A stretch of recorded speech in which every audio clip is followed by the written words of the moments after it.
gumagalaw, no? Oo. Hindi na siya gumagalaw-galaw, Hindi no? na. Tandain na naman Tapos siya. ilalak mo siya. Tapos ilak. Okay ba? Ay, naka-live na naman pala tayo. Tulad nung, Eh? nung last Wednesday. Okay, glory to God.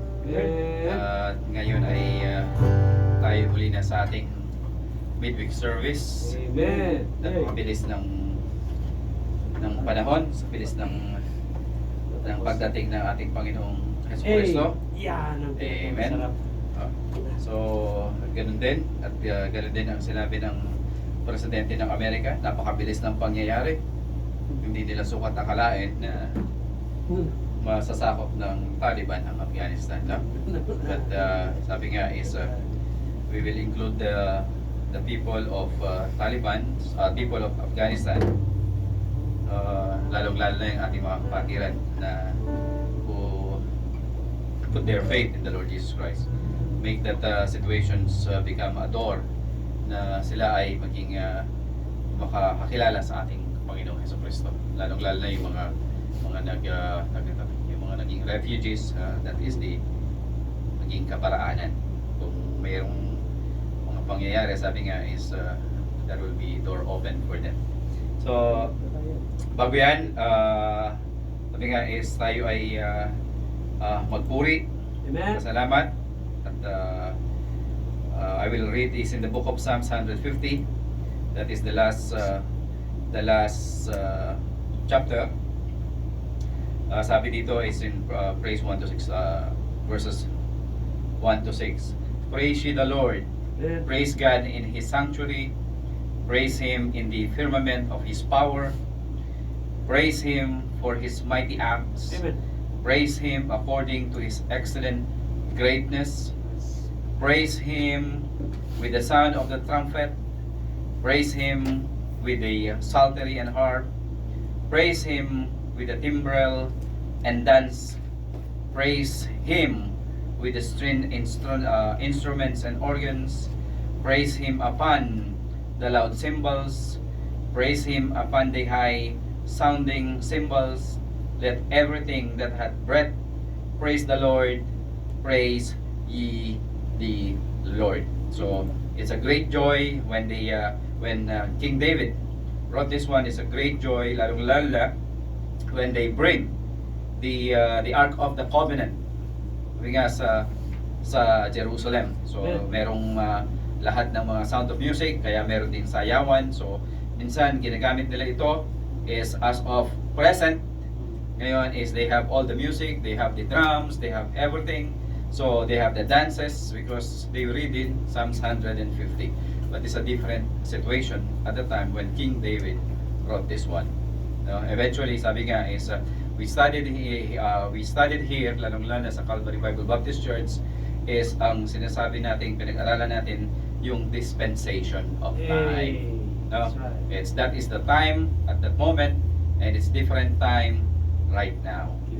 Amen? So, maraming hindi naniniwala about the dispensations, but this church is tayo ay naniniwala dito. At tawagin ko na ulit si Brother Eric. Pangunahan tayo dito sa ating pagpuri at pagganda sa Diyos na makapangyarihan.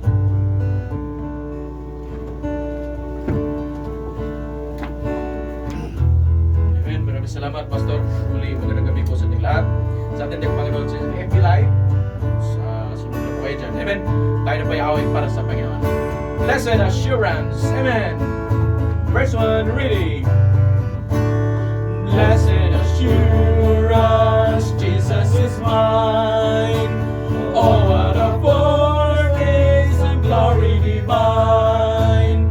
Heir of salvation, purchase of God. Word of His Spirit, washed in the blood. This is my story, this is my song. Praising my Savior all night long.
Amen. Blessed assurance. Amen. Next song, Come Unto Me. Amen. First one, ready.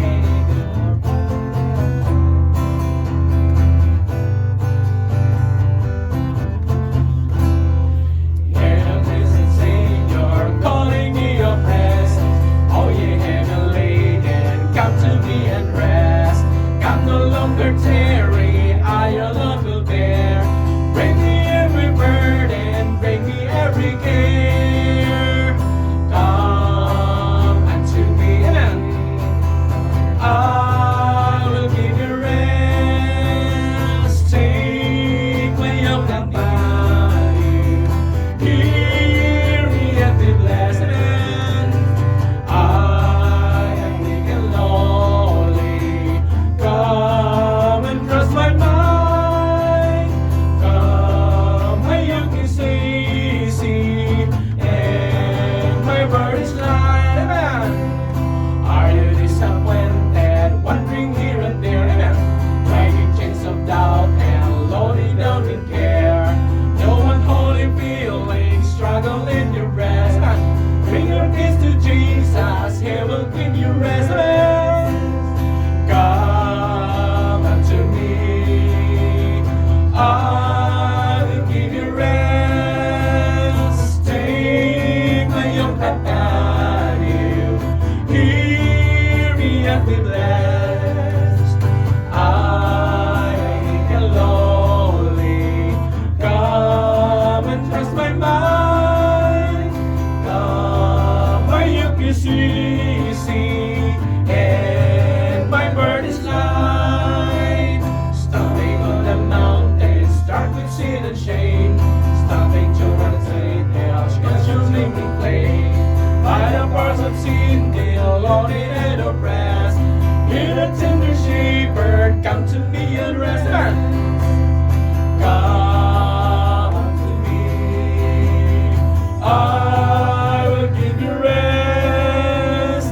Take my yoke upon you. Hear me and be blessed. I am weak and lowly. Come and trust my mind. Come, my yoke is easy and my burden is light. At first, have you to temptation, often conquered then? Has a sense of weightiness brought distress within? Christ will sanctify you and will claim His best. In the Holy Spirit, He will give you rest. Come unto me, I will give you rest. Take my yoke upon you. Hear me and be blessed. I am weak and lowly.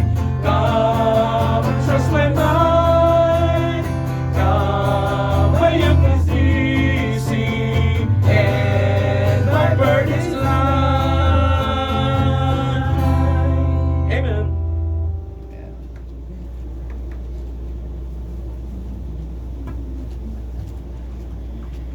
Amen. Glory to God. So, And kanina nga, sabi ko nga is we are now again in August 18. So, nakalahati na naman ang buwan. So, next is it will be tawag nito, it will be September. Lumalamig na yung panahon kasi kanina buhat dito hanggang dun sa labasan hanggang sa Panda nilakad ko dahil nasira nga yung sasakyan. Doon doon pa ako nakakuha ng masasakyan doon hanggang sa Panda. So malamig-lamig na ang klima at ang susunod na buwan will be September. Sabi nga pag dumating number, wala na. ayun na, matatapos na ulit, mabilis na matapos ang taon. Sisilip po siya Sino sisilip? Lalabas daw siya. Lucy Marichan.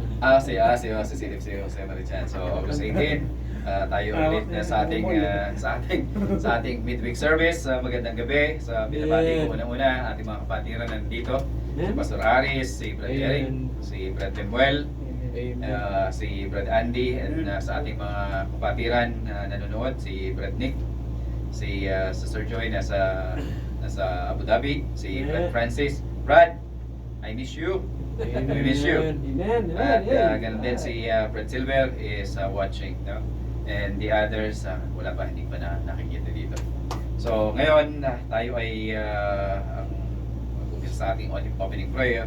At the same thing, ang ating makisig na tagapagturo, sabi nga is mistizo. At talagang devoted na. Parang Afghanistan. Yung pagkapuhan daw parang Afghanistan. So it's and then tawagin ko si Pastor Aris para ipagpatuloy sa atin ang ating Christian growth, Amen. ABC. So nasa letter I na tayo, no? Sa ating mga nanonood, it's letter I, it's immersion. Kaya nga is a scriptural baptism. Amen. No? So yan. So letter I, then matatapos din natin letter J. So hanggang ano yan, hanggang Jesus Z. na yung sunod. Hanggang letter Z. So parang meron tayong pag-aaral ng Wednesday, halos yung iba natatakal ng Wednesday, at meron din parang parallel sila pag halimbawa sa ating Friday school. Then mahaba yung Friday school na yun. At we pray that kahit na tayo minsan ay magkahiwa-hiwalay is subaybayin niyo lagi ang pag-aaral, which is the commitment ng ating Pastor Aris kahit saan siya, is he will use the technology to reach us para tuloy-tuloy yung ating pag-aaral sa Friday school at ang ating ABC Christian Growth. So mahaba ito. Pagkatapos ng ABC Christian Growth, we'll go to the ABC Christian Maturity. Amen. Glory to God. Tatawagin ko na ulit si ating si Pastor Aris na magtuturo. Amen. Maraming salamat po, Pastor. At magandang gabi sa inyong mga kapatid at sa aming mga taga-subaybay sa ating FB Live page. At purihin po ang Diyos. At dito tayo sa ating midweek service. At sa ating pag-aaral sa gabi ito ay ang continuation sa ating pag-aaral and the immersion, which is the scriptural baptism. Yan naman talaga ang scriptural baptism, immersion talaga, no? Yan naman kasi sinabi sa ating banal na kasulatan. Okay? Amen. So, bago tayo mag-umpisa, tayo muna yung manalangin. Our Heavenly Father, once again, Lord, we thank you, God, for this night na binigay niyo po sa amin. Salamat po, Panginoon, na may pagkakataon kami na mag-aaral po ng iyong salita. Kami po ay humingi ng kapatawaran sa aming mga kasalanan at pagkalinisin niyo po kami mula sa aming mga karumihan, O Diyos ng aming mga puso. Sa gabing ito, patuloy mo kaming gabayan sa pamagitan ng banal na Espiritu na kung saan ay maunawaan namin ang iyong salita, O Diyos, at tumimo sa aming mga puso at isipan, at ito ay magsisilbing gabay ng aming mga pananampalataya, O Diyos. Pagpalain niyo po ang bawat isa at aming mga kapatiran, aming pastor, at aming mga pamilya. Lahat ito ay may samot dalangin sa ngalan ni Jesus, naming Panginoon at tagapagligtas. Amen. Amen. So, nangalahati tayo sa ating pag-aaral about baptism. Mga kapatid, lagi ninyong tandaan, no? Ang baptism ay hindi po nakakapagligtas yan. Okay? Lagi nating tandaan na ang baptism ay like figure lang yan. Okay? Na pag tayo binabautismuhan, nilubog sa tubig, ay ito po ay in the likeness of His death. Okay? Symbolic ba? No? Alright? Like figure doon sa 1 Peter. No? Lagi natin tandaan iyan. No? Hindi yan siya isang kaparaanan para tayo ay magkaroon ng kaligtasan. Dahil kung yan ay nagiging parte ng ating kaligtasan, mga kapatid, di sana'y yung kasama ni Jesucristong namatay doon sa krus, no, ay bumaba mo na sa lupa at bumaba mo na siya mula sa krus at nagpabautismo. Hindi naman po nangyari Okay, ang baptism ay yan lamang po ay like figure of the death, the burial, and the resurrection of the Lord Jesus Christ. Okay, yan po yan. Amen? So now, sa gabing ito, ang pag-aralan naman natin ay continuation ng kalahati sa ating pinag-aralan ay what does baptism makes me? Ano ba ang magagawa or ano bang nagawa ng baptism sa akin or sa atin? Ano sabi diyan? We have already seen, na pag-aralan natin last week, na ang baptism, mga kapatid, plays no part in our salvation. Walang kaparte sa ating kaligtasan. No? Ang tao lamang is scripturally baptized after nung naligtas siya. Okay? Kaya nga ang miyembro o ang kandidato talaga, ang tamang candidate ng bautismo, mga kapatid, ayun po yung marunong nang tumanggap kay Hesukristo. At nung tinanggap na si Hesukristo, ang kasunod doon ay dapat magpabautismo siya. Okay? Bakit? Yan po kasi, ang bautismo ay isang pagpapakilala na ikaw ngang talaga ay ligtas at ikaw ang talaga ay tagasunod ni Hesukristo. Okay? So, yun po yung ibig sabihin ng baptism. From the Greek word baptizo means immersion or totally covered in the water. Okay? So now, there are two things your baptism will make you. Kung anong magagawa ng baptism sa buhay natin. Una, baptism makes you a Baptist. That is correct. Kasi kung binautismuhan ka ng Baptist Church, ay nagiging Baptist ka. At pag i-trace up mo yung origin ng mga Baptist churches, ay yun ay dadalhin ka po niyan doon sa tinatawag na taong nagbabautismo. Yon ang tinatawag ni John the Baptist. Ibig sabihin, ang opisina ni John ay taga-bautismo. Nagbabautismo siya. Kaya John the Baptist. Noong unang panahon kasi, ang iyong pangalan, pag pinangalan ka, katulad ni John, ang nagbigay ng pangalan na John ay ang Diyos. Alright? John ang ipapangalan mo yan, sabi niya kay Zacarias. Okay? Gusto sa kasi nila, Zacarias din yung pangalan ni John the Baptist, pero hindi eh. Sabi ng angel, hindi, John ang pangalan mo dyan. Okay? John bin Zacarias. Yan yung mga ganito yun sa Bibilist eh. Pero dahil ang Diyos, may nagtanong sa akin yan eh, sino nga ba raw ang nagbigay ng pangalan ng Baptist kay John? Ang Diyos! Oo, ang Diyos. Mamaya, pag-aralan natin. Okay? Ang Diyos ang nagbigay niyan. Okay? Kahit John lang binigay na, pero later on, maunawaan natin, mapag-aralan natin na ang Diyos nga talagang nagbigay ng pangalan ng Baptist. Ibig sabihin, ang Diyos ang nagbigay ng opisina niya. Ito ang assignment mo, magbabautismo ka, kaya John the Baptist yan. Attending a baptist, number one, ano yung magagawa ng mabautismohan ka? Sa scriptural baptism, from the authority of John the Baptist, ay magiging Baptist ka. Kung Catholic ka naman, nabautismohan ka ng Catholic, Catholic ka. Kung Presbyterian ka naman, edi Presbyterian ka, hindi ka tawaging Baptist doon. Kung Lutheran ka, nabautismohan ka doon ng taga-Lutheran, hindi ka pwedeng tawaging Baptist doon. Lutheran ka.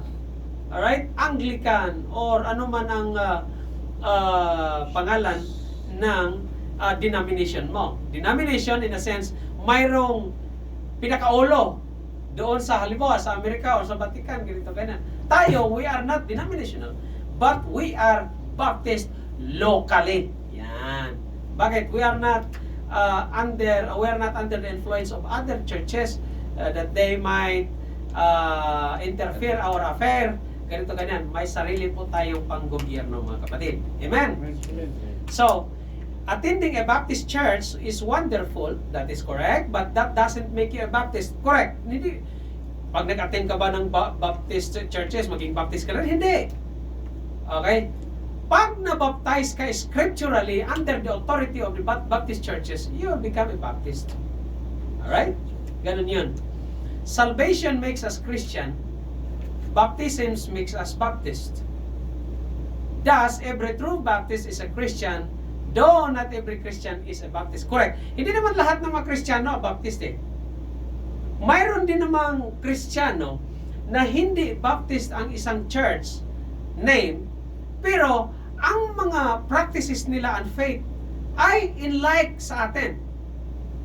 Halimbawa, ang kaligtasan ay sa pagtanggap kay Kristo. Amen po yan. Tapos ang baptism ay by immersion in the name of God, God the Father, God the Son, and the Holy Spirit. Okay yun. Tapos hindi naman sila nagpa-practice ng nagsasamba ng Diyos-Diyosan. Tapos ang kanilang komunyon ganito ganyan. Ang baptism nila immersion. Aba, kung ganyan ang practice nila, that is in like faith. Parang noong unang panahon, mga Paulician. But their practice is like the followers of John the Baptist. Halimbawa, Waldenses, Arnoldenses, ganun. Ganun yun.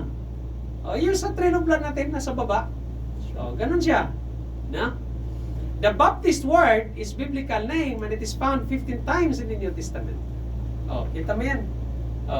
Now, according to Matthew 3:1, yan, dito ngayon, malalaman natin, na si John the Baptist, bago pa siya mag-umpisa ng kanyang ministry na magbabautismo, pinangalanan na talaga si John the Baptist. So therefore, ang Panginoon ang nagbigay ng pangalan sa kanyang Baptist, John the Baptist. Hindi po yan apelyidong Baptist. Opisina po yan. Opisina yan. Okay? Alright?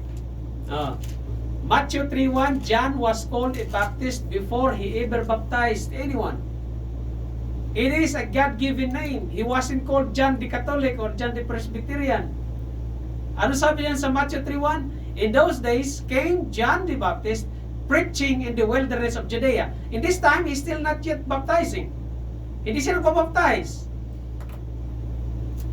Dito sa chapter na ito, pinangalanan na siyang John the Baptist. Di po ba ang nagbigay ang mga writers ay kinasihan po sila ng banal na spirito upang sumulat ng salita ng Diyos. Tama ho ba? So therefore, sa Matthew chapter 3:1, it is God who gave the name na John the Baptist. Ang Diyos po ang nagbigay ng pangalan sa kanya. Bakit? John na magbabautismo. John, ang opisina niya, taga-bautismo. Yan. Alright. Now, number 2, Christ honored John the Baptist. Sa Matthew 11:11, si Jesucristo mismo ni-recognize si John the Baptist on his ministry sa kanyang mga gawa. Tingnan nyo, sabi ni Jesus Christ, verily I say unto you, among them that are born of women, sa lahat daw ng pinanganak ng mga babae, there hath not risen a greater than John the Baptist. Bakit? Kasi siya po ang forerunner ni the Lord Jesus Christ before na dumating si Jesucristo. Si John the Baptist po naghahanda ng mga puso ng bawat isa. Kaya nga, he is preparing the way of the Lord Jesus Christ. Alright?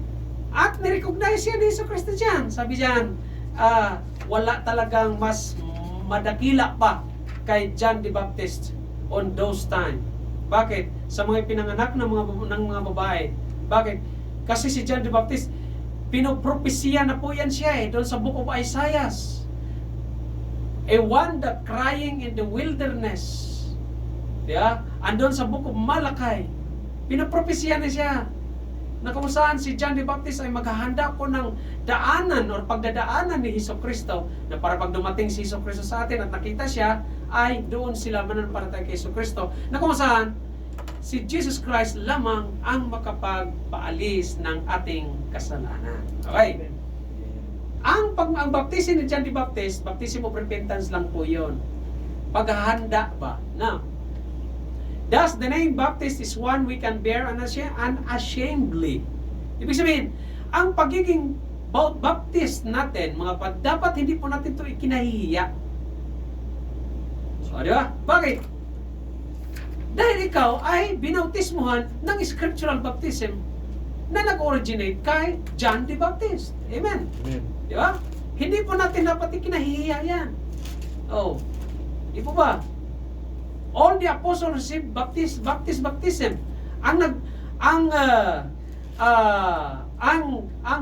Baptist baptism, mga kapatid, yan tinatawag na scriptural baptism. Yan ang ibig sabihin po yan. Yan po ang tamang kaparaanan ng pagbautismo. At ang mga apostoles mga kapatid, ay nabautismohan sa ganung kaparaanan.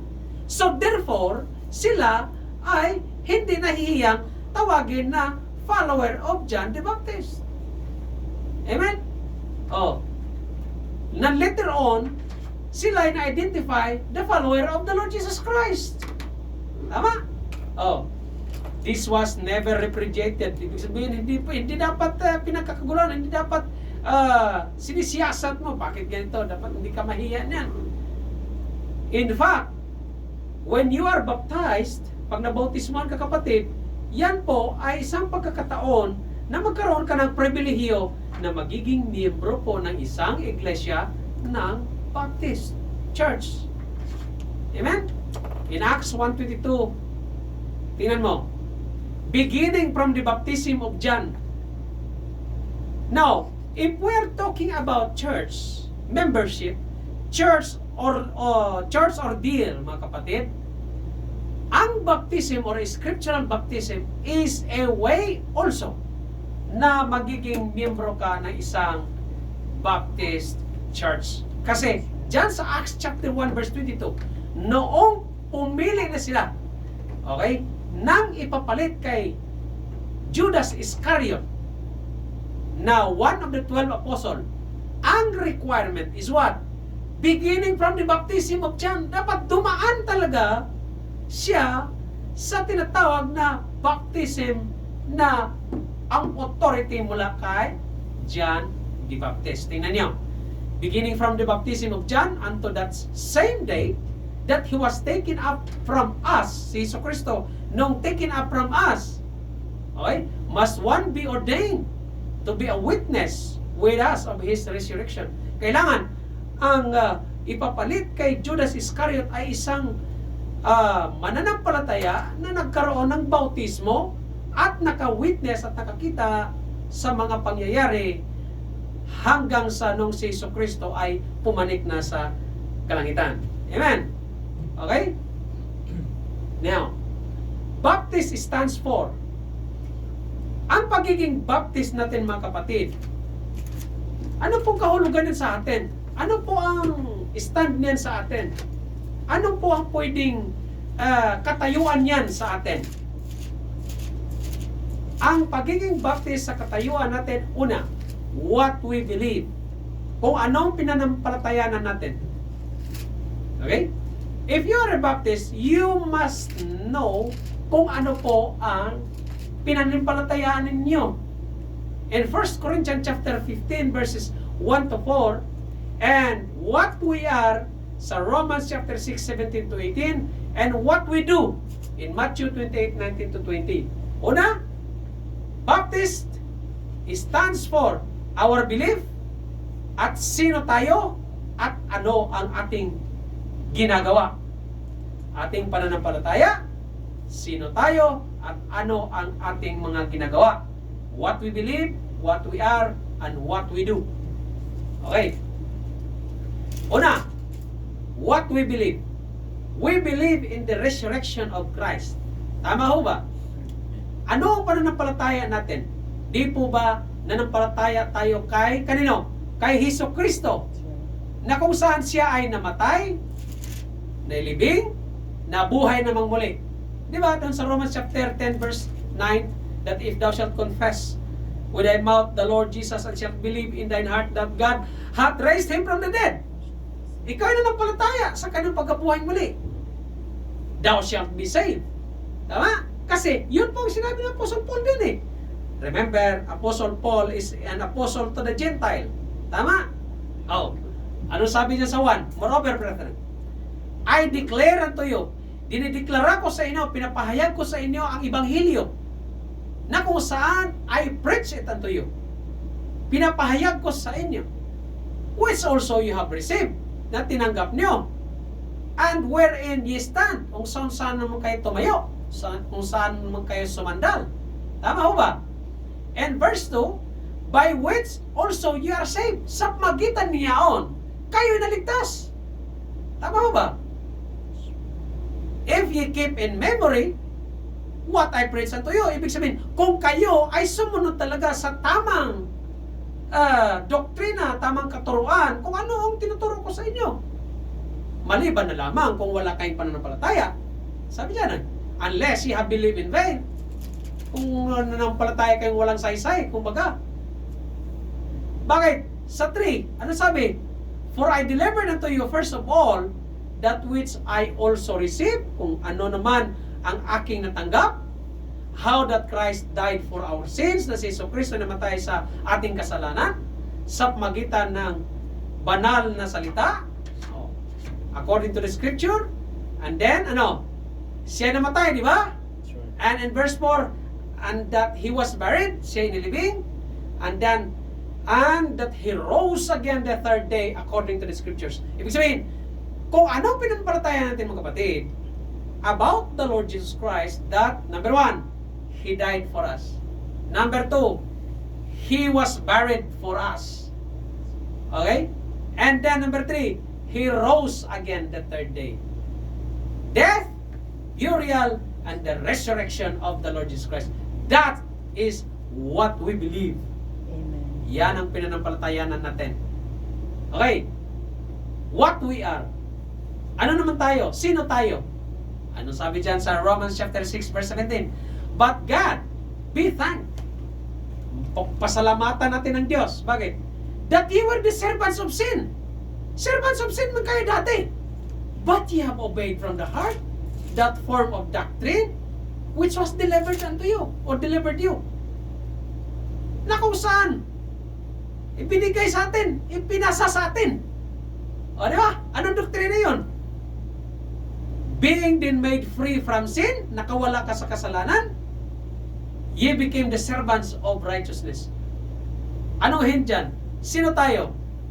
Kung anong mayroon tayo, ibig sabihin, yung pinaniwala natin na doktrina na kung saan ipinasa at pinadala sa atin sa magitan lang din ni Apostle Paul di ba? Na kung saan sa magitan yan tayo ay nakakalag doon sa kasalanan. Okay? And now we become the servant of righteousness. Righteousness means we became righteous because of the Lord Jesus Christ, the righteous. Amen? And then what we do? Anong ginagawa natin? Ano ba ginagawa natin? Sa ating commissioning. Jesus Christ commissioned the church or the apostle or the disciples institutionally, hindi individually yan. Lagi niyong tandaan. Kasi baka sabihin niyo, di ba si Jesucristo, inutusan niya sa panahon niyang noon, sa dispensation, na go ye therefore and teach all nations, di ba? Yun ang sabi dyan, baptizing them. Kanino ba binigay yan? Di ba binigay sa apostles at saka disciples yan? Hindi naman binigay sa inyo yan O remember, binigay po niya yan not individually, but He gave it institutionally. Ano ibig sabihin institutionally? Generally, na like a church. Okay?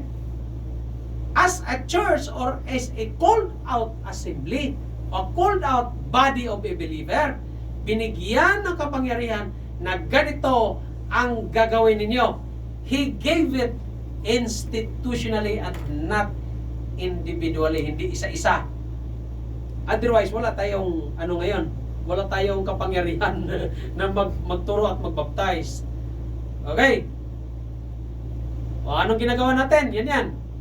Go ye therefore and teach all nations, baptizing them in the name of the Father and of the Son and of the Holy Ghost, and then teaching them to observe all things whatsoever I have commanded you, and lo, I am with you always, even unto the end of the world. Amen. Pangako ng Diyos hanggang sa katapusan, na kung saan kahit anuman pagdaanan natin, si Jesucristo ay maging kasama natin. Yan, I am with you always. Kasi alam niya daming problema ka nga. Alam niyo ba mga kapatid? Magsimula nung tumanggap kayo kay Jesucristo, you are engaging in a war against the devil. Yan ang tandaan ninyo. Suddenly, you have an enemy. At ang kalaban natin ay si Satanas mismo. Kaya nga tama yung sinabi na Apostle Paul doon sa book of Ephesians that we are not wrestling against principalities. Di ba? But we are wrestling against, kanino? Kay Satan mismo. Noong sinurrender mo ang sarili mo sa Panginoon, okay? You are at war every day. Kaya kailangan natin si Jesucristo sa buhay natin every day. Kaya gusto ni Jesucristo, gusto ng Diyos, lagi tayong tumawag sa Kanya. Lagi tayong nakasandal sa Kanya. Okay? Siya ang master natin. Siya ang sinusundan natin. Bakit? Kasi ang kalaban nga natin, si Satanas, araw-araw yan. Oh. Now, if you are not engaging in a war with the devil, baka hindi ka ligtas, kapatid. Oh! Hindi ka ligtas, mag-ingat ka. Oh boy, wala kang laban. Saan ang laban mo? Wala. Ganun yun. Baptism, letter B. Baptism makes you a church member. Correct. First, baptism makes you a Baptist. Then number 2, baptism makes you a church member. That is correct. Kasi yun naman talagang biblical naman yun eh. And Acts chapter 2 verses 41 to 42. Then they that gladly received the word of Peter at the time, noong narinig nila ang kaligtasan, gladly they received the Lord Jesus Christ. Gladly they have faith. Ang mahirap na kung tumanggap ka kay Jesucristo, tapos nagiging masalimuot ang mukha mo. Oh. Mayroon bang ganon? Na tumanggap ka kay Jesucristo, tapos yung mukha mo pagkalungkot-lungkot. Sorrowful. Grabe, no? Saan ka kaya makikita ng ganyan? Kinabahan. Naku, tumanggap ko kay Jesucristo, yari ako sa aking asawa pagbalik ko doon. Naku, pagdating mong bahay siguro, hahampasin ako ng plato noon, ganito, ganyan. Grabe, no? Meron kayong ganon. Na pagkatapos tumanggap na kay Jesucristo, nagiging malungkot ang kanyang, yung mukha. Abay, anong klase yan? Oh, dapat nung tumanggap ka kay Jesucristo, gladly ka, oh. And then, if you are gladly receive the Lord Jesus Christ in your heart, you must be then also gladly to be received baptism. So that you will be gladly to be a member of a certain church, certain local. Otherwise, kung hindi ka naman na-baptized, lagi nga rin sinasabi, ikaw ay isang sundalong walang naton. Bakit? Lost command ka. Lost command ka. Kanino membro ka? Membro ng Calvary Bible Baptist Church. Kanino yun? Saan yun? Oh, paano katunayan? Wala. Oh. Di ba? Ligtas ka nga. No question. Pero bakit hindi ka nabapatize? Ayaw mo pa pakilala, no? Siguro hindi ka ligtas. Ganun yun. Bakit? How can you enjoy the privilege of being a member of a church? Pagdating sa meeting, wala kang boses. Bakit? Hindi ka nga nabapatize eh. Di ba? Para kang isang Pilipino na panay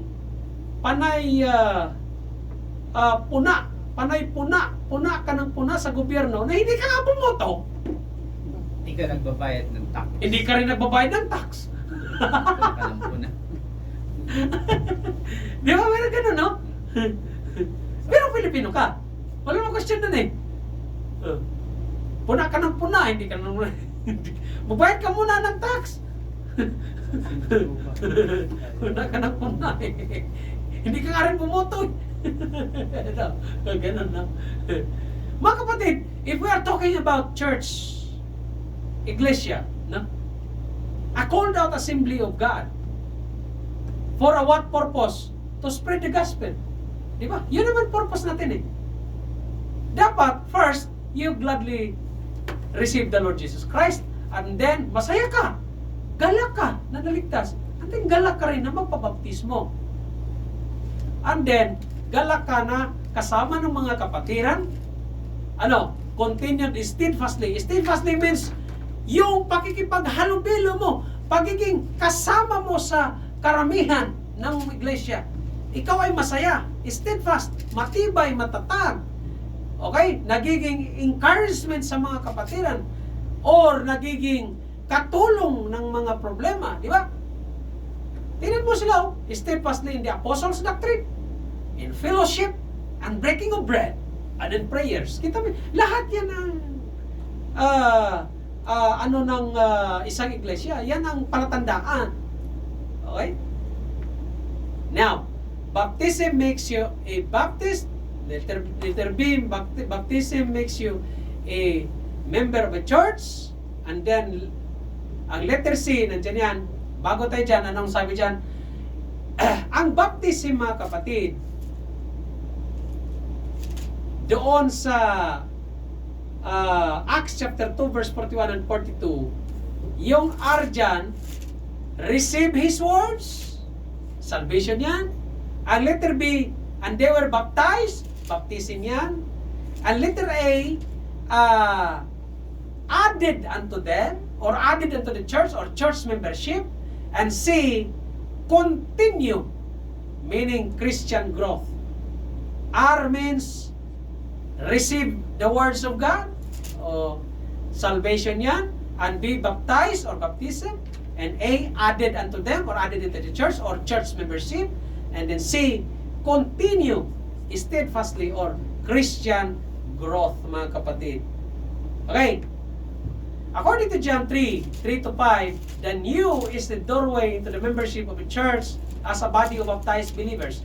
When you are baptized, you become a member of a church. As such, you enjoy the rights and privileges of membership, which include, number 1, participation at the Lord's table for observance of the Lord's Supper. Kaya, tayo, we practice the close communion, mga kapatid, close Lord's Supper. Bakit? Kasi, merely for a member of a church. Okay? Communion yan eh. Communion means, di ba ang symbolic niyan, kumain ka, kinain mo yung tinapay, kasama sa iglesia. Ngayon, kung siya, itong taong to, ligtas siya, pero mayroong mga church na pwede siya mag-participate in Lord's Supper. We do not believe that. Bakit? Paano ka kumain dito, pero ang loyalty mo doon sa kabilang church? O, di mo ba? Di ba? Natural, ang loyalty mo dito ka rin kakain. Kaya nga tayo, mayroong tinatawag na transfer of membership temporarily. O, number 2, ang privilege ng baptism, receiving pastoral care and guidance for your spiritual growth and service. Di po ba? Ang miyembro ay inaalagaan po yan ng isang overseer, ng isang pastor, mga kapatid, overseeing kung anong pangyayari sa iglesia. At natural, dahil ikaw ay miyembro ng isang iglesia, ng local church, ikaw po ay, di po ba, sa isang pamilya, tinutulungan talaga unang-una ang pamilya. O, di ba? Amen. Paano tulungan niyang isang taong yan na hindi man yan kapamilya? Kapuso man yung. O, di ho ba? Yan na, di ba? Tama? Number 3, participation in church business meetings. Correct. May boses ka talaga. Bakit? Pribilehiyo nga yan eh. Di ba? Ang example ka natin, Pilipino ka, tapos puna ka ng puna, yun pala, hindi ka naman nagbabayad ng tax, hindi ka rin bubuto, ano kaya yun? O, di ba? Number 4, opportunities to effectively serve the Lord through His church here. Ibig sabihin, mga kapatid, if you are a member of a church, kung membro ka, abay magagamit ka.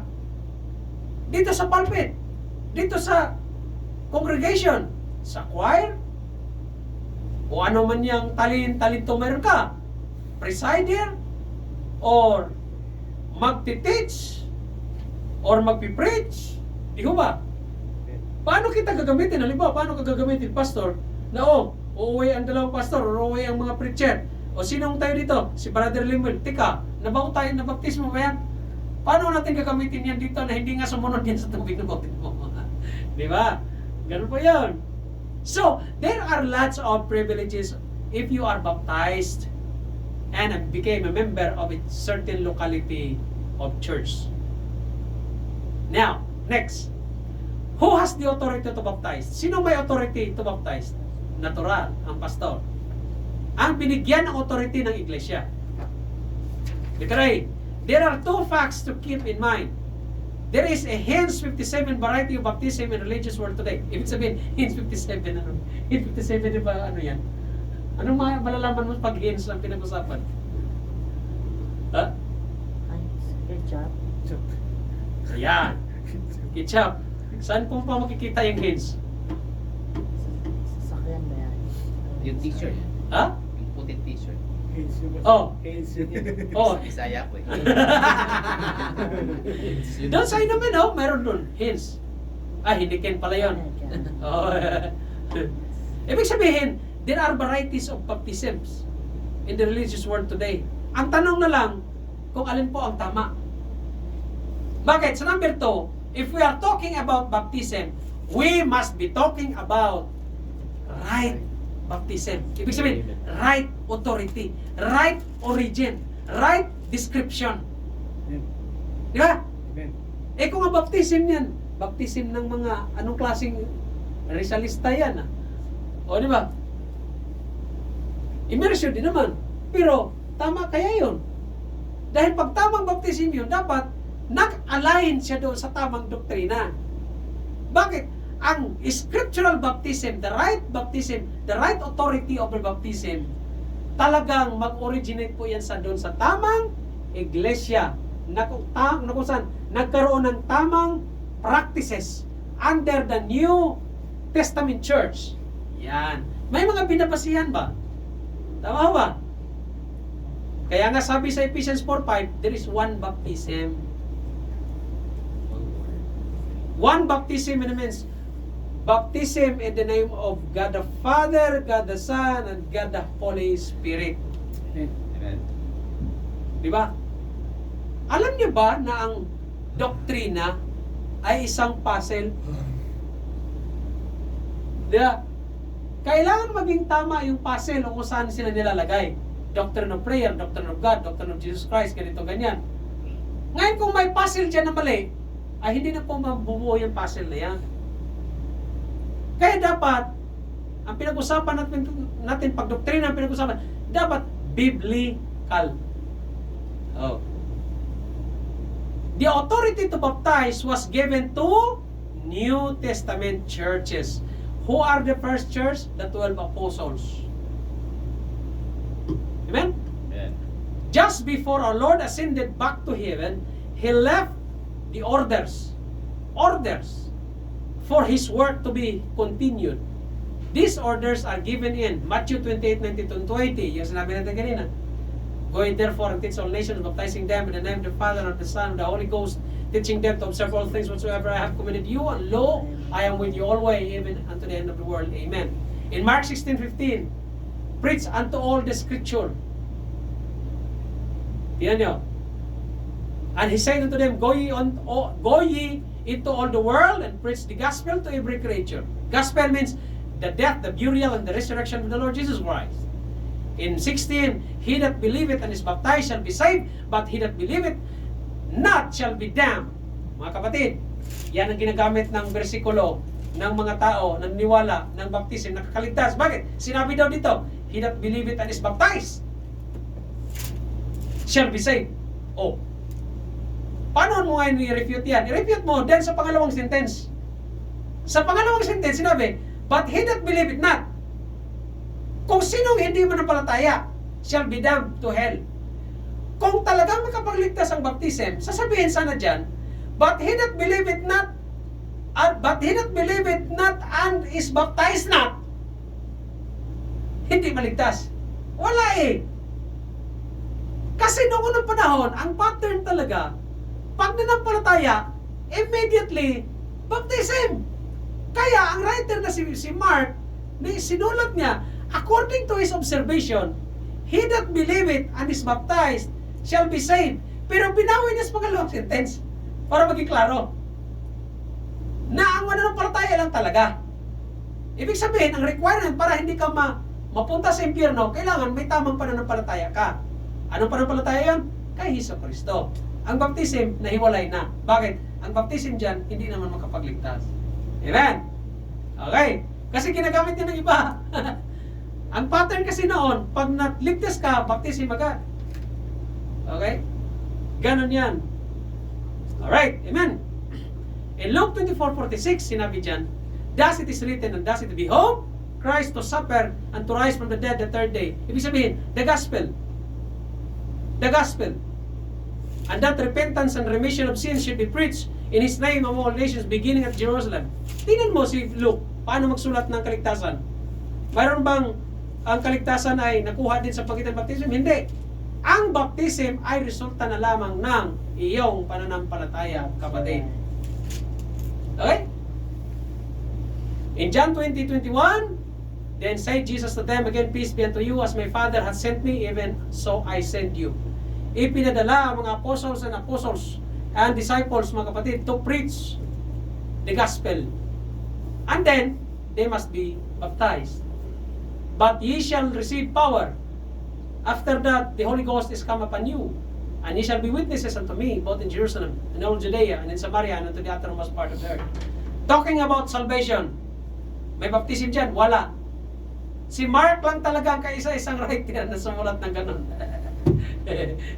Kaya yung iba, kinuha lang eh. Kuhain lang yung ganong punto, tapos ituro na. Bakit tayo mo basahin, Richo? Amen, mga kapatid? Now, the Lord spoke these words to disciples. However, if He gave this commission unto disciples then present, it no longer applies sa atin ngayon. Bakit? Yan yung sinabi natin kanina. When the Lord Jesus Christ gave that order, okay? That order, the authority to preach and to baptize unto the church by institutionally, hindi individually.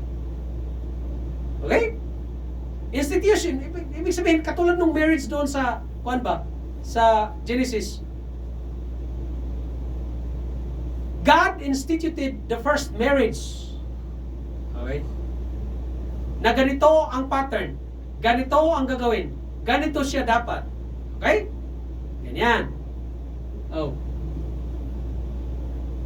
The command to baptize is contained in the commission, then the authority to baptize has been given to the New Testament churches, not to individuals or man-made religious organizations.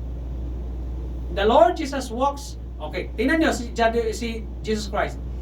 He submitted unto a water baptism by John the Baptist. Yung Galilee to Jordan, 60 miles away po yan. Kung gaano kalayo ang lugar na yan, from one point, from Galilee to Jordan, para lang mag-submit sa water baptism ni John the Baptist. Kita mo yan? What an example by the Lord Jesus Christ Himself. Submitted unto the authority of baptism na mula kay John the Baptist, mula sa Galilee, patungo sa River Jordan. Napakalayo nun, kapatid, 60 miles. Buti man kung mula dito patungo sa Suliman niya yan, hindi naman eh. Mula dito patungong Bata, hindi naman eh. Ang ano niyan, parang San Fernando exit sa Pampanga, Oo. hanggang Balintawak exit. Kita mo kalayo. Tapos anong mode of transportation yun?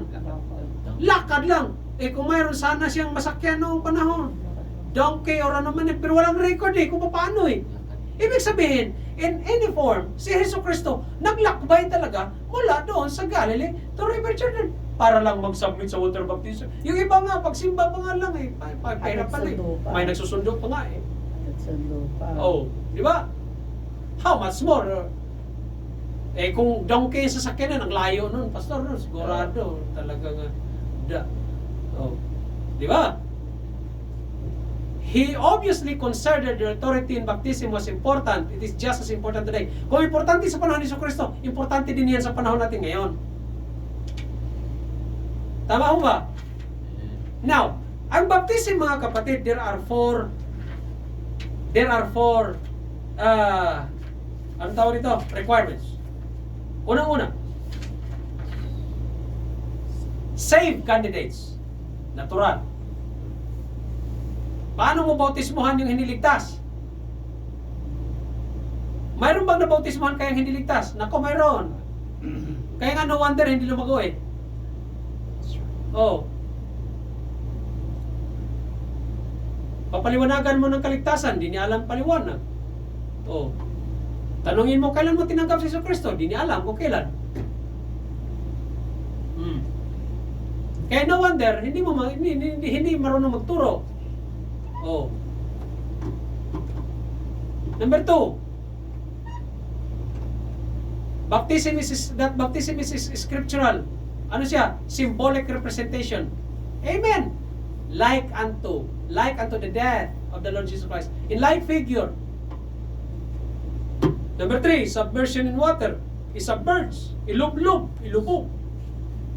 And then, scriptural authority. Yan po ang qualification ng isang baptism. Ang bata, paano yon matawag nating kandidato ng baptism? Hindi man, marunong umano yun. Hindi nga alam niya kung anong kasalanan niya. Alam lang natin na may kasalanan ng bata na mana from the conception. Oh, pero naunawaan kaya niya na dahil sa kasalanan niya, may impyerno siya? Hindi. Tayo, naunawaan natin ang kasalanan na magdala sa atin sa impyerno. Kaya kailangan natin tanggapin si Jesucristo. Otherwise, impyerno tayo. Accountable na tayo eh. Ang bata, hindi naman eh. O, di ba? O, symbolic representation siya. The death, the burial, and the resurrection of the Lord Jesus Christ. Submersion in the water. And then scriptural authority. Authority. Tamang authority. Amen mo kapatid? O, all those who are baptized into the church are baptized on the authority of this church, even though the pastor actually performs the act, he does so in behalf of the church body. This is why all those desiring baptism are presented before the church members and the church to receive them into membership upon their baptism. Kaya nga yung mga binautismuhan ay pinipresenta natin sa gawain. Ito po yung bautismo. Halimbawa, tayo lahat, pinipresenta tayo sa iglesia that we are baptized and became member of a certain local church. The church received the members from the other churches of like faith in order by the way of a letter of commendation. Mga kapatid, biblical po yan. Mapunta ka ng ibang iglesia, halimbawa, napunta ka ng Amerika, alam naman, dito pa rin ang loyalty mo. Paano ka kakain ng salita ng Panginoon? Dito ka ba kakain? Hindi. Kung saan ka na, doon ka na maghanap ng like faith natin. Then, i-endorse tayo. Ganun po yun. Ang isang pastor, pag ayaw magbigay ng letter of commendation, abay, questionable po yan. Hindi niya alam ang polity ng isang iglesia. Hindi niya alam yung structure. Dapat manawaan niya. Kung si Brother Lim ay uuwi sa Pilipinas, Brad, mayroon ka bang church dyan? Okay. Susulatin si Pastor naman, okay. Pareho ba yung natin dyan? Baka naman nagtuturo ng yan dyan, ng dobling pag-asawa. Mahirap yun, Brad. Di ba? Ganon. So, kailangan maghanap ng like faith. Like doctrine ba? Ganon yun. Alright? Bakit nga ba tayo bautismuhan? Some people do not hold great importance to baptism. Kasi ang baptism lang daw optional. Mga kapatid, bakit tayo magpapaptize? Jesucristo nga nagpapaptize eh. At ang baptism natin, it pictures the death, the burial, and the resurrection of the Lord Jesus Christ. Kaya magpapaptize tayo eh. At ang isa pa, bakit tayo magpapaptize? Utos po ng Diyos yan eh. Command ng Diyos. Kaya nga ordinance ang tawag niyan eh. To ordinance. Lord's Supper, scriptural baptism. Bakit? Kasi it becomes a command of God. Matthew chapter 28, verses 19 to 20. Go ye therefore. He ordered it. He commanded it. Okay? The Word of God places great emphasis upon the ordinance. The symbol of Christianity is not a cross or a fish, but beautiful emblem of baptism. Amen po yan. Para talaga, parang, yan eh? Parang mag-asawa yan eh. Para malaman mo talaga may asawa ka. Pakita mo sa pagkasal mo. Di ba? The emblem of baptism. Yan. Ito ang mga rason bakit tayo bautismuhan. The Lord Jesus Christ was baptized. Jesus Christ set an example. Yan ang sinabi natin kanina. Si Jesucristo mismo ihemplo ng baptism eh. Bakit ayaw natin? Diyos na ngayon. Tayo, creation lang. Di ba? Tapos you will call yourself a follower of the Lord Jesus Christ. Hindi ka nga nag-submit sa water baptism. Tapos follower ka ng Jesus Christ. Eh bro, paano naman yung pinako doon sa cross? Follower yun ni Jesus Christ, di ba? Eh bakit hindi pa baptize? Eh siyempre, ang kasunod, patay na sila eh. O, saan pa panahon mo? Ang pinag-usapan na doon, ang kaligtasan niya. Yan ang pinag-usapan doon. Oh. Okay. He came from Galilee to Jordan, 60 miles to receive baptism. Ano pa rin? San Fernando hanggang Baclaran. Okay, naku, kalayo ba? San Fernando hanggang Baclaran. Woo! Tapos, grabe. God set an example. Jesus Christ set an example. Kahit malayo, from Galilee to Jordan. Kita mo yan? Layo, no? Siguro mga pagsasakyan, pastor. Isang oras, Isang dalawa. oras kalahati. Isang oras lahat. Ngayon, Sasakyan yun. ngayong oras na tapatay nga. Oo. Eh, panahon noon. Lakad, pastor. Eh, kung donkey lang sa sasakyan noon, granting may donkey. Ano naman lakad ng donkey? Lalakarin. 16 hours. Grabe. Nilakad ng ating Panginoon. 15 hours and 39 minutes. Grabe, no? Bakit? Kasi importante po yan, kapatid. 16 hours. Ganyan ka-importante. Jesus said in His baptism,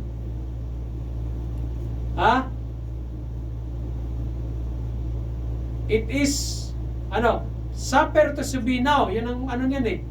So, He baptized. In verse 15, Matthew chapter 3. Tingnan natin. Okay?